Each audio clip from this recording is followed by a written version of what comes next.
बहुत बहुत स्वागत है आपका पीटीसी न्यूज हरियाणा के फेसबुक लाइव पर। तो हरियाणा में अब तक की बड़ी खबरों को लेकर आपको जानकारी देंगे। क्या कुछ बड़ी खबरें अब तक निकल के सामने आई हैं, तो चलिए शुरुआत करते हैं। देखिए, हरियाणा में टैक्स चोरी के मामलों पर अंकुश लगाने के लिए सरकार ने एक बड़ा कदम उठाया है। मुख्यमंत्री नायब सिंह सैनी ने आबकारी और कराधान विभाग के अधिकारियों को निर्देश दिया है कि जो कोई भी व्यक्ति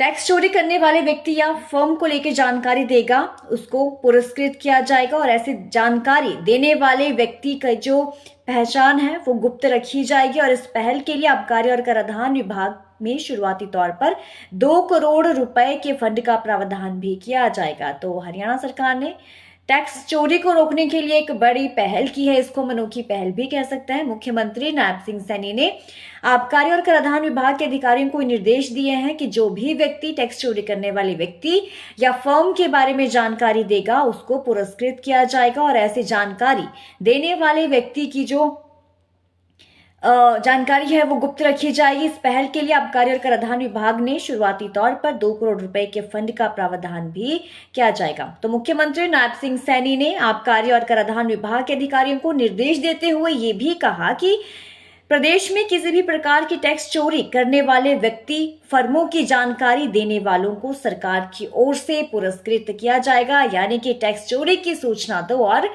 पुरस्कार पाओ। मुख्यमंत्री ने प्रदेश में नशे की समस्या को जड़ से खत्म करने के लिए भी अधिकारियों को निर्देश दिए और ये कहा कि एक पोर्टल बनाया जाए जिस पर कोई भी व्यक्ति नशा तस्करी की सूचना दे सके और ऐसी सूचना देने वाले को भी सरकार की ओर से पुरस्कृत किया जाएगा। सूचना देने वाले व्यक्ति की जानकारी जो है वो भी गुप्त रखी जाएगी। तो मुख्यमंत्री नायब सिंह सैनी ने आबकारी और कराधान विभाग के अधिकारियों को निर्देश दिए हैं कि जो टैक्स चोरी की जो सूचना है वो देगा, उसको पुरस्कृत किया जाएगा। इसके अलावा जो नशे को लेकर भी मुख्यमंत्री नायब सिंह सैनी ने नशे की समस्या को भी जड़ से खत्म करने के लिए मुख्यमंत्री नायब सिंह सैनी ने अधिकारियों को निर्देश दिए हैं कि एक पोर्टल बनाया जाए जहां पर कोई भी व्यक्ति नशा तस्करी की सूचना दे सके और जो भी नशा तस्करी की सूचना देगा उसको भी पुरस्कृत किया जाएगा और उसकी सूचना है वो गुप्त रखी जाएगी और उसकी जानकारी जो है, जो सूचना देता है, सूचना देने वाले की जानकारी गुप्त रहेगी। ये भी मुख्यमंत्री नायब सिंह सैनी ने बैठक में अधिकारियों को निर्देश दिए हैं। तो देखिए, थानेसर से विधायक और पूर्व मंत्री अशोक अरोड़ा ने अंतर्राष्ट्रीय गीता महोत्सव में लठमार बाउंसरों को हटाने की मांग की है। अशोक अरोड़ा ने ये कहा कि अगर जरूरत पड़ी तो डटकर लड़ाई लड़ी जाएगी। अगर बाउंसर नहीं हटाए गए तो जो ये मामला है वो मुख्यमंत्री और मुख्य सचिव के सामने भी लेकर जाएंगे। थानेसर विधायक अशोक अरोड़ा ने ये कहा कि ये एक धार्मिक कार्यक्रम है, इसमें इस प्रकार का बर्ताव बिल्कुल भी बर्दाश्त नहीं किया जाएगा। इससे ये साबित होता है कि सरकार और केडीबी प्रशासन को पुलिस पर एतबार नहीं है। पिछले कई वर्षों से रेहड़ी लगाने वाले स्थानीय लोगों को स्थान देने की मांग भी अशोक अरोड़ा ने उठाई। तो अशोक अरोड़ा ने ये कहा है कि अंतर्राष्ट्रीय गीता महोत्सव में लठमार बाउंसरों को हटाया जाए। इसके अलावा उन्होंने ये भी कहा कि वर्षों से रेहड़ी लगाने वाले स्थानीय लोगों को स्थान दिया जाए।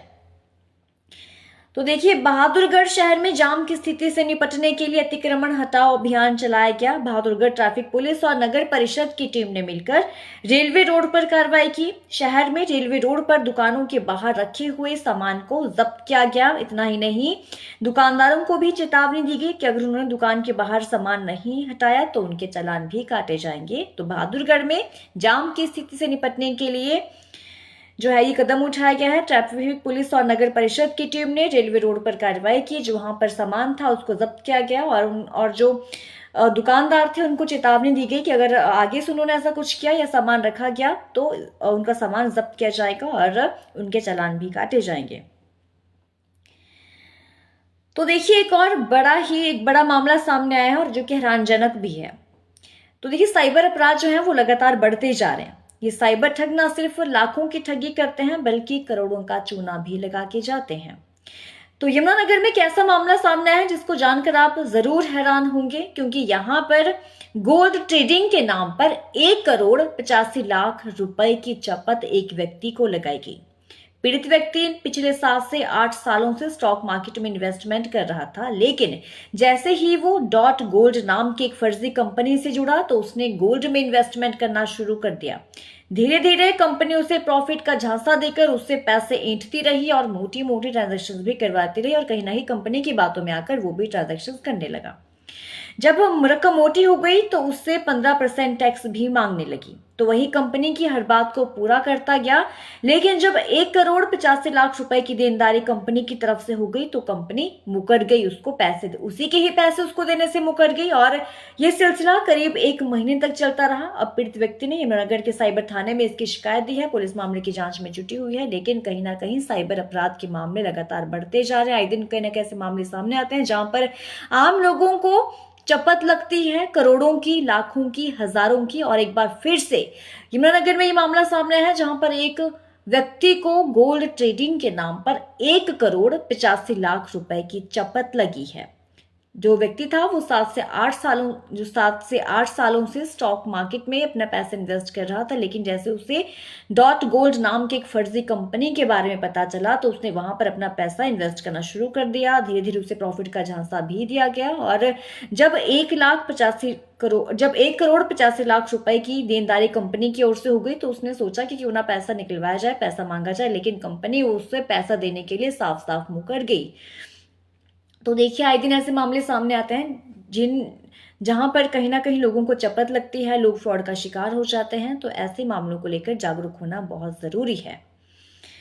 तो गोहाना के व्यापारी से फोन पर 2 करोड़ की फिरौती मामले में नरवाना के विश्वकर्मा चौक पर पुलिस और बदमाशों के बीच मुठभेड़ हो गई। नरवाना के बिजली बोर्ड कार्यालय के पीछे सुनसान जंगल में बदमाश छिपे हुए थे और इस मामले को लेकर सोनीपत सीआईए और नरवाना के डीएसपी अमित भाटिया के नेतृत्व में नरवाना सदर, city police, Narwana CIA team बदमाशों को पकड़ने में लगातार जुटी हुई है। जानकारी ये सामने आई है कि जो 2 बदमाश थे वो कार में सवार होकर आए थे। उनके कार में एक पिस्टल थी और एक देसी पिस्टल भी थी। तो इन दोनों को पकड़ने का जो बदमाश थे पकड़ने के लिए पुलिस जुटी, लेकिन दोनों पुलिस और बदमाशों के बीच मुठभेड़ शुरू हो गई और जो बदमाश थे वो मौके से फरार होने में कामयाब हो गए। फिलहाल पुलिस मामले की जांच में जुटी हुई है और ये खबर है जिनके गोहाना से। तो देखिए विनेश फोगाट के लापता पोस्टर वायरल मामले को लेकर एक बड़ा बयान सामने आया है विनेश फोगाट का ही। विनेश फोगाट ने ये कहा है कि ये काम जो है वो छोटी मानसिकता के लोग करते हैं। जैसे आपको पता है कि अभी थोड़े दिन पहले ही विनेश फोगाट के पोस्टर्स वायरल हुए थे जिसमें ये लिखा था कि विनेश फोगाट लापता हैं। जैसे ही उनके बारे में जानकारी मिले तो जानकारी दी जाए हम इसके बारे में। तो विनेश फोगाट ने इस मामले को लेकर अपनी प्रतिक्रिया दी है। उन्होंने ये कहा कि छोटी मानसिकता के लोग होते हैं वही ऐसे काम करते हैं और विनेश फोगाट अभी जिंदा है। विनेश फोगाट की जीत कुछ लोगों को पच नहीं रही है। लोग अभी भी ये सोच रहे हैं कि आखिरकार कैसे की लड़की विधानसभा का चुनाव जीत गई।